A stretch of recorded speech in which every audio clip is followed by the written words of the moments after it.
Good afternoon, everybody. My name is Henry. I am here on behalf of the Kent and Victor Chamber of Commerce.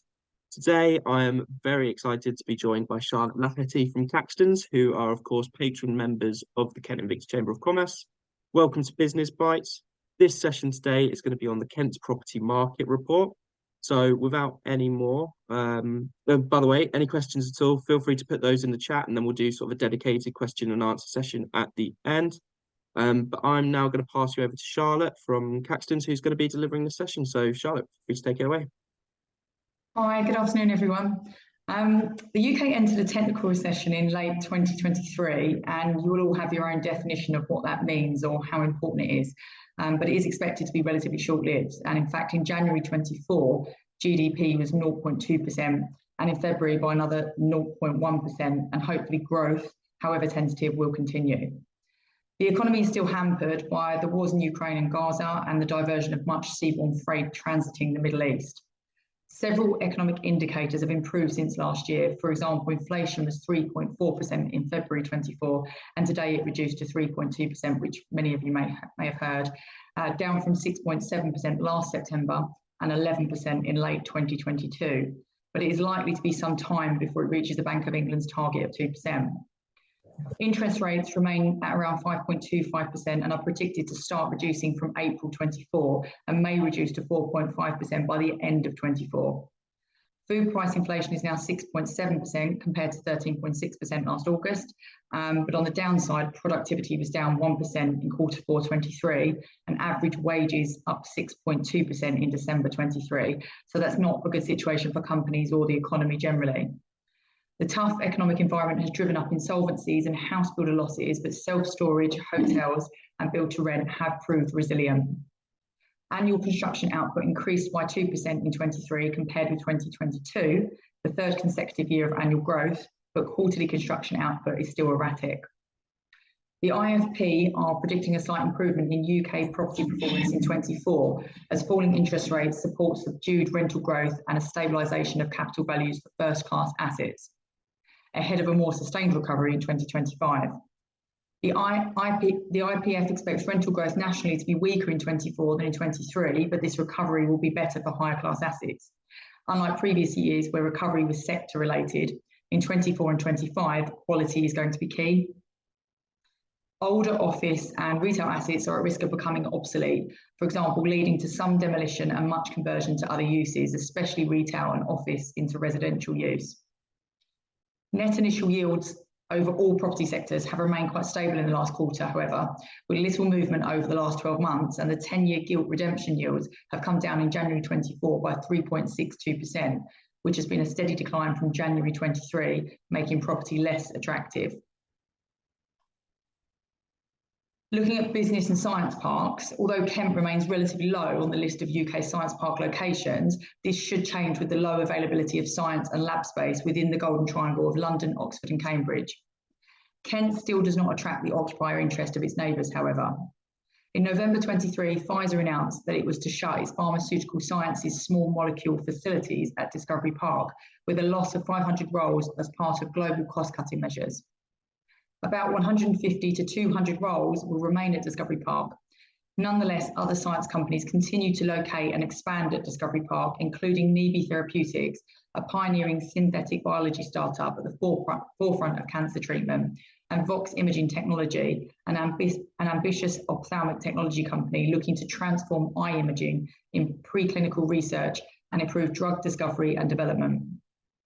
Both companies were assisted with funds from the park's own fund, Discovery Park Ventures. There have been a few larger floor plates coming to the market at the county's biggest parks, for example, an operations centre on the Gillingham Business Park comprising 39,000 square feet at the former Lloyd's building, which was sold to Bapchild Big Motor World for £3.9 million, which reflected £100 per square foot. Yields at South East business parks generally range from 8 to 10.5%, with secondary business parks pushing out to 12.5%. The whole of Kings Hill Business Park is currently under offer, and quoting terms were in excess of 9%. Although rental growth has been flat, some towns and locations are seeing an uplift, including Crossways at Dartford, where quoting rents have moved on from £26 per square foot to £27.50 per square foot last year. Typically, business parks which offer better transport and services will see the greatest increases. In terms of the office market, remote working continues to be popular with many employees, especially for those who moved further from the office during the pandemic or bought a dog or changed childcare arrangements. But some have found the isolation of working from home too much and have returned at least partially. Some employers are happy with home working, but many are still trying to persuade staff back to the office for at least 3 days a week. One of the ways companies persuade workers to return to work is by providing quality workspace, sometimes retaining the same amount of space for fewer workers. As a result, there has not been a rush to secure smaller spaces, although some companies have done so, or are, like Saga, providing hubs across the county. Some offices have been refurbished to appeal to companies seeking better quality space, and new co-working spaces, often combined with community facilities, open every year and are proving popular. One of the newest shared office spaces opened recently in Brook House in Swan Street, West Malling, where a former NatWest bank has been restored to its former glory and put to new use. The building, which was a Grade 2 listed Georgian-style property dating from the 1700s, has been empty since NatWest withdrew from the town in April 2022.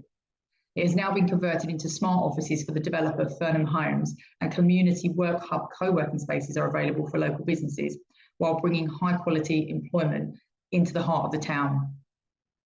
The restoration of the building and the conversion cost £2.5 million, and in total 40 desks are available for local businesses and residents.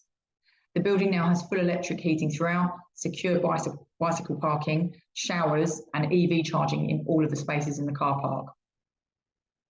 Subdued demand from occupiers has, however, taken its toll on the office sector in 23 and 4, and vacancy levels are high, though the office market continues to slowly improve.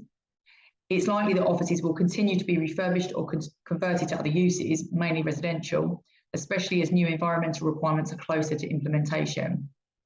One of the most notable refurbishments includes Mount Pleasant House in Lonsdale Gardens in Tunbridge Wells, where the freehold is being marketed at a quoting price, which reflects a yield of 9.63%, with the sale being subject to several short leases. Despite this, Kent average prime office rents increased by 5% to £204 per square metre between 2022 and 2023, with Sevenoaks seeing the highest increase at 17% over the same period. Provincial office yields, according to the Knight Frank Prime Yield Guide for South East towns, range between 7.25% and 8.25%, with secondary South East towns pushing out to 10.5%. In the industrial market, the growing population rates and increased dependence on distribution and manufacturing hubs could fuel demand for more than 112 million square feet of new industrial and logistics space in the UK over the next 5 years, according to Knight Frank. Constrained supply of new space over the last 10 years has led to rising rents and strained the availability of existing stock, with the amount of space occupied increasing by 17% and vacancy rates nationwide dropping from 9.2% to 5.2%. Savills reported that much of the demand is for Grade A space with high levels of sustainability and for speculative units over 400,000 square feet in 2024 and probably into 2025, but there is an undersupply of these units available. In Kent, again this year, the industrial and distribution sector looks likely to be the best performing property sector. In both Kent and the wider South East, there remains a lack of industrial and warehouse space in some areas, although there is still plenty under construction, particularly in Maidstone and Alresford and the Sittingbourne area. Generally, demand in Kent is actually matching supply. Rents continue to increase, and last year, Kent industrial and warehouse rental growth at 9% outstripped the UK at 6 to 8%. The county will no doubt repeat this in 2024. Alresford and Maidstone, where the new development Locate continues to see more starts, completions and lettings, and where the Click Alresford scheme of 6 units will complete this spring, continues to achieve the highest increase in rents over the first quarter of 2024. Elsewhere in the county, work is to begin shortly on Kent's largest speculative property development in more than a decade. At Panatoni Park in Sittingbourne, a total of 644,000 square feet of development is underway on a 26-acre site near Kemsley, previously known as G Park in Sittingbourne. It offers the prospect of over 1,000 new jobs for Swale, thanks to a £150 million vote of confidence by the site's owners. In the east of the county, in Ramsgate, Mileway are marketing one of the only facilities in the southeast comprising 2 adjacent buildings known as Aviator, which with the adjoining unit provides a total of 315,000 square feet of space. Looking to the future and sustainability, BP Pulse have bought the freehold of Ashford International Truck Stop at Waterbrook Park in Ashford and will be installing megawatts charging stations, making it the largest EV charging facility in the country. Investment yields are steady, with multi-let and single-let remaining at around 5.75% net initial yields. While single-let yields should exceed those of multi-let stock, the market is only slowly coming back and therefore investors are finding their feet. Land values, which reduced by 50% last year, are back up to 75% of last year's prices due to improvement in yields, rents and build costs. On the retail market, the ONS retail figures for the end of 23 was rather negative overall, but overall, UK total retail sales increased by 3.6% on 2022. Food growth was 8.1%, and the non-food decline was 0.1% for the year. UK total retail sales increased by 1.7% in December against a growth of 6.9% in December 2022. And in February, retail sales were up 1.1%. Another positive sign was that food price inflation is now 6.7% compared to 13.6% last August. And in the UK, in-store grocery sales have increased recently because of the cost of living crisis, which has led consumers to want to save on delivery costs. At the peak during COVID, online shopping was actually 15% of all food shopping, but this has now dropped back to around 11%. Demand on the provincial high street remains patchy, similar to the story of the last few years. The high street continues to evolve, with some chains being replaced by independent stores. Changes on the high street recently included the administration of the Body Shop, which has 8 branches in Kent. Many of the stores remain open for now, although the Ashford store has closed. Coffee shops continue to thrive, and the takeover of vacant high street stores by personal services shops continues. In Week Street in Maidstone, for example, where a hair and beauty store will take over the adjacent Burton's and Dorothy Perkins units, which have been vacant for some time. Mountain Warehouse also aims to open up 50 new stores UK-wide in 2024. In terms of both rental and capital values in 24 and 25, retail warehouses are predicted to do better than standard retail, with shopping centres faring the worst of all property classes. Empty Argos stores on Kent retail parks are gradually being taken over by other, mainly discount stores. In Sevington, Ashford by Food Warehouse, and in Maidstone by an expanded Home Bargains. The range have also taken over some vacant Wilko stores, and the opening of new food stores at retail parks continued, with Aldi and Lidl particularly planning on opening several in Kent. The Chancellor's November 23 statement extended the 75% business rate discount for retail for another year from April 24, up to a cap of £10,000 per business, and froze the small business rate multiplier for the 4th consecutive year. However, larger retail businesses face a rate rise of 6.7% from April 24. Retail investment yields range from 6% for out-of-town retail to 10% for high streets in good secondary towns. In terms of the residential market, turbulence in the UK housing market continued during 23 and early 24. High mortgage rates, rising building costs, and the end of Help to Buy affected confidence in the market, although build costs are recently starting to settle. There were 3 housing ministers in 1 year, and failure to hit the government target of 300,000 homes a year, but nonetheless, Michael Gove still set out plans to meet the 2019 target in this parliamentary term. The squeeze on available cash and uncertainty that consumers are facing are both likely to moderate the price potential home buyers are willing to pay for a property at the moment. As a result, UK house prices fell by 1% in March compared with February 24. Compared with the same month last year, property prices were up 0.3%, however, according to Halifax's House Price Index. Across the UK, Savills predicted house prices will fall by another 3% before rising by a whopping 20% between 25 and 28, with total growth over the 5-year period estimated to be 17.9%. Views vary about how house building will fare in 24, but some doubt that house builders will see much of a revival. Nonetheless, some house builders are expressing a growing sense of optimism in the housing market following an 18 months decline. Bellway, one of the UK's biggest house builders, have expressed that view, and Barratt Developments and Redrow also said that sales are picking up. In fact, Barratt Developments made a £2.5 billion bid for Redrow in February this year, which may be examined by the Competition and Markets Authority.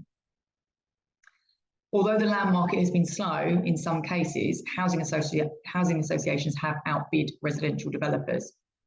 A Labour-led rebellion prevented the government from scrapping EU-era nutrient neutrality rules, though in some locations in Kent, the applicability of these rules is being challenged, and in other areas, innovative ways to comply are being found. Plans for 135 riverside homes at a historic paper mill have been approved.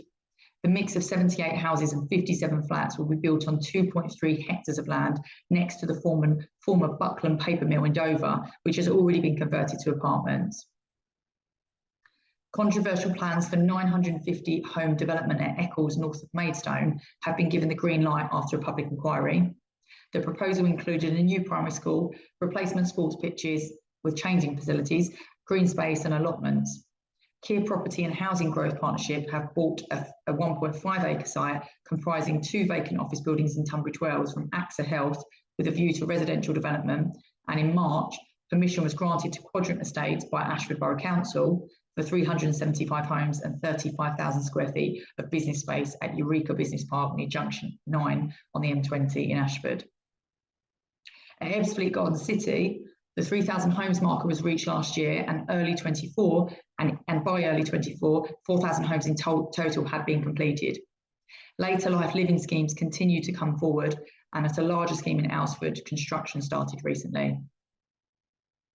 Rents continue to rise steadily, but in September 23, the government scrapped requirements for residential landlords to meet minimum energy efficiency standards, and this may help keep rents down.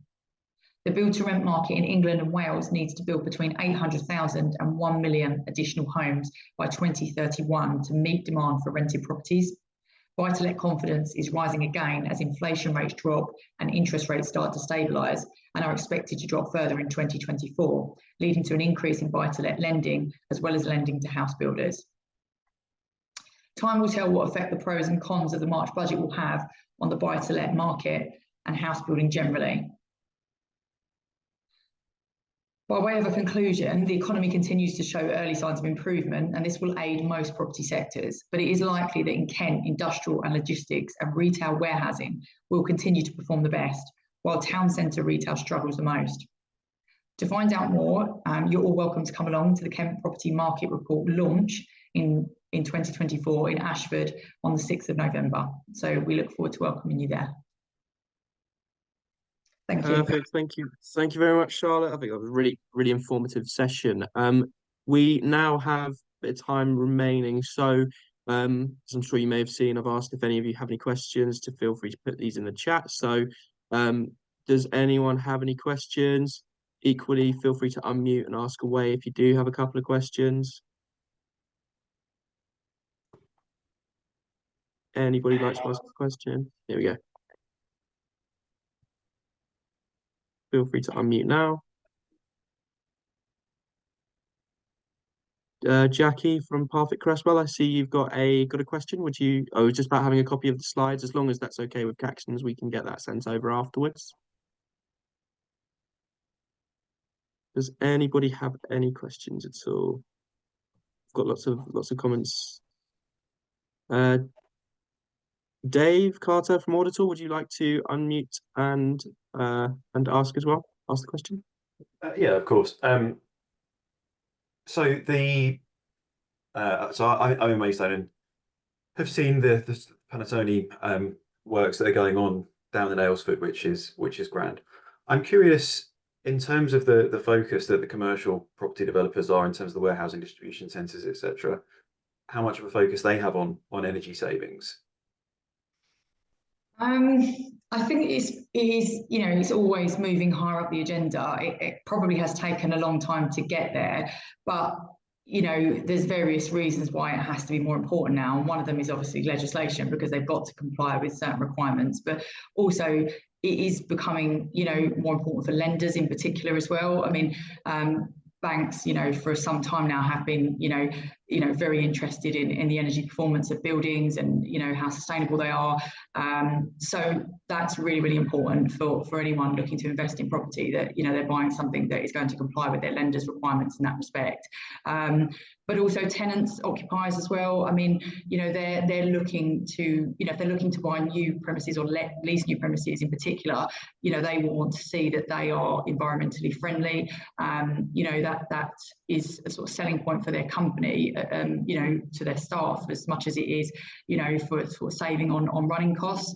So I think it's been slow to gather traction, but it is getting there, and it is increasingly becoming more important in terms of delivering on sustainability now.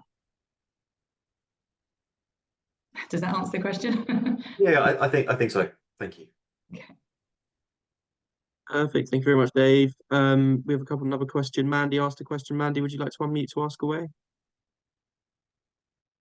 Yep. I'm just wondering, Charlotte, is property as popular an asset to invest in versus other assets as it used to be? I think if I talk specifically about the residential market in particular, because that's what a lot of people can relate to, especially if they're not directly linked to commercial property. I think there's been a huge number of changes in the buy-to-let, the residential buy-to-let market over the last few years, stemming back from, right the way back to when, there were changes to the way you could deduct certain things from your tax, stamp duty, obviously, and also the ban on tenant fees, which affected, landlords and agents alike. So unfortunately, I think, yes, property is residential property in particular is a less attractive asset now than it once was, because returns have been squeezed by those measures, and where we're now also in a high interest environment, people can go and put their money in the bank and earn, a reasonable return just from savings. So I think that the yield gap has definitely closed. Having said that, I am obviously a property person, so I'm always going to be in favour of investing in property. And what you don't get from investing your money in a savings account is the capital growth that you'll get in time, from investing in a property. And we are still seeing rents rising. Capital values are still going up, albeit they're recovering slowly. And I think it is still a good asset to have as part of a sort of diverse portfolio. So yes, certainly. And I think some of those arguments still apply to commercial property as well. It's just about what your investment goals are, and aligning that with how you then, invest your money, i.e. what type of property do you put it into? And obviously in commercial, there's various sectors, as we discussed, there's retail, offices and industrial. And I wouldn't say that, I wouldn't say don't put your money into a particular sector. It's just, choose the right sector, in terms of what your investment goals are and what your portfolio already consists of, so that you have a good spread of risk. But yeah, I suppose that's what it's about: diversification and a good spread of risk. But certainly, I wouldn't discourage people from investing in property, clearly. Perfect. Thank you, Charlotte. Maria, you had a question regarding nutrient neutrality. Would you like to unmute to ask that as well? Hi, yes. So particularly in the Ashford Canterbury area, there's a rumbling ongoing issue with nutrient neutrality. Ashford has targets like the rest of the country for new houses, new developments, and even just today, a new development has stalled because of the issue. So, these sort of impacts, you may have ambitious plans and ambitious targets, but realistically, what's your view on that significant impact that's been rumbling on for what seems like years now? Yeah, I mean, I have to profess I'm no expert in planning or development. So I don't really know a huge amount about, the reasons behind the measures that are being put in place, I know vaguely about them, but not in any detail. And I don't know about how they're going to overcome them. But certainly the impact I can see, it's very visible. I mean, I live in Canterbury. We all know about the Nasons, the Debenhams, all of those, vacant units that, are being held up by this issue. And of course, yeah, it's having a huge impact on the town because, you know, you've got dead frontages there, you know, which is affecting footfall and just, you know, the overall appearance of the town centre. So if that's also happening in other town centres, then I assume it's creating the same effect. So yeah, I don't really know much about the issue or how they're going to overcome it. I just hope that they do very, very soon, because it's not, you know, it's a very negative thing for the high street, and also for other, well, house building as well, that, you know, it's causing massive issues, and all these schemes are on hold. But yeah, I'll have to defer to the experts in terms of how they're actually going to deal with it, I'm afraid. – Perfect. Thank you very much. Keith Hollidge from ABC Property, you had a question as well. Would you like to unmute to ask that away?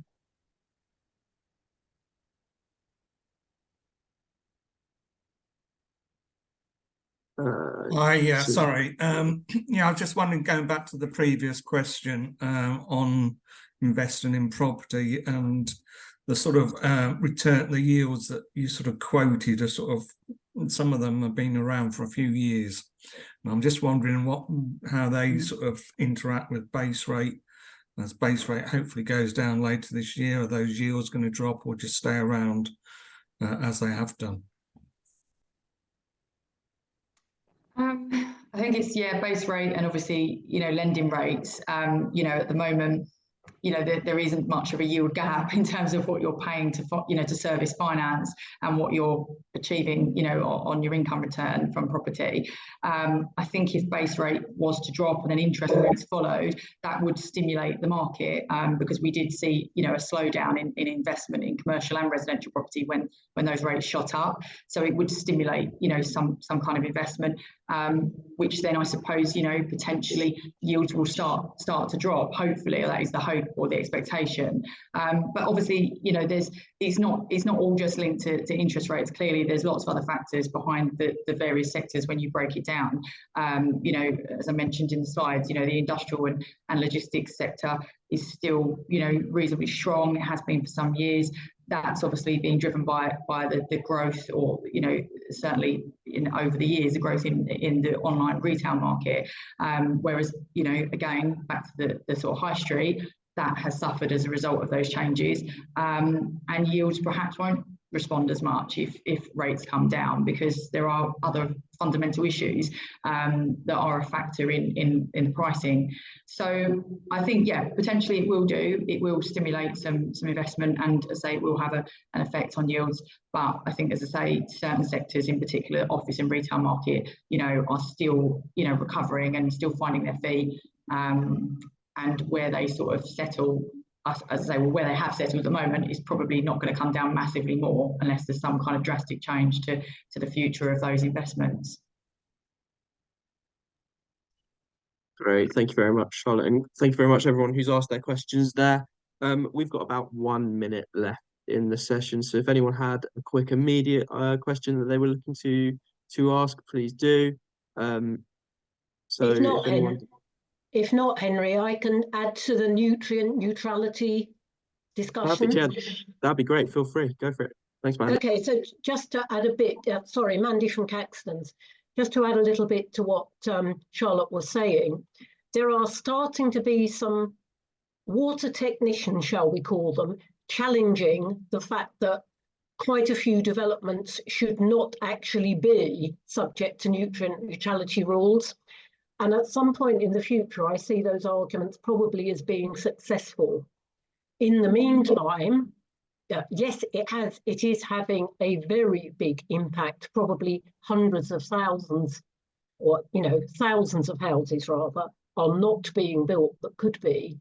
But I think developers have got to the stage where they realise this isn't going to be solved quickly, so they're finding the solutions themselves. So Mark Quinn, for example, is in the process of building a development with its own water plant.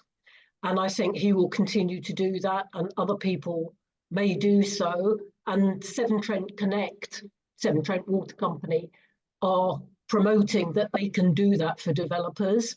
And I think there are other developers finding other ways. Admittedly, they're not on huge sites, but I do see it gradually, being dealt with, if you like. Hope that's helpful. Perfect. Thank you very much, Mandy.